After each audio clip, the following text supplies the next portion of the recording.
100 കോടി ക്ലബിലെത്തിയ ആദ്യ ചിത്രമായി മാറി മലയാളികളുടെ അഭിമാനമായ പുലിമുരുകൻ നിലവിലുള്ള എല്ലാ റെക്കോർഡുകളും തകർത്ത് ഇൻഡസ്ട്രിയൽ ഹിറ്റായി മാറിയിരിക്കുകയാണ്.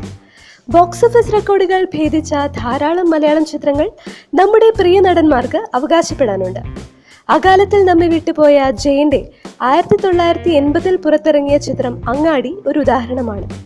കിലുക്കം, ചിത്രം, മണിച്ചിത്രത്താഴ്, ആറാം തമ്പുരാൻ, ദൃശ്യം, നരസിംഹം എന്നീ മോഹൻലാൽ ചിത്രങ്ങളും റെക്കോർഡുകൾ തിരുത്തി എഴുതിയവയാണ്.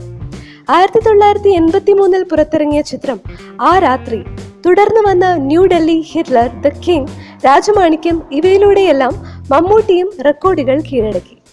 സിദ്ദിഖ് ലാലിന്റെ സംവിധാനത്തിലൊരുങ്ങിയ ഗോഡ് ഫാദർ നടൻ മുകേഷിന്റെ കരിയറിലെ ഇൻഡസ്ട്രിയൽ ഹിറ്റായിരുന്നു. ഫാസിലിന്റെ കുഞ്ചാക്കോ ബോബൻ ചിത്രം അനിയത്തിപ്രാവാണ് മറ്റൊരു ബ്ലോക്ക് ബസ്റ്റർ. ലാൽ ജോസിന്റെ 2006 പുറത്തിറങ്ങിയ ക്ലാസ്മേറ്റ്സ് ആണ് മറ്റൊരു ഉദാഹരണം. 1951 പുറത്തിറങ്ങിയ ജീവിത നൗകയാണ് മലയാളത്തിലെ ആദ്യ സൂപ്പർ ഹിറ്റ് എന്ന് പറയാം. രാമു കാര്യാട്ടിന്റെ ചെമ്മീനും ആ സമയത്തെ എടുത്തു പറയേണ്ട ഒരു ഇൻഡസ്ട്രിയൽ ഹിറ്റായിരുന്നു.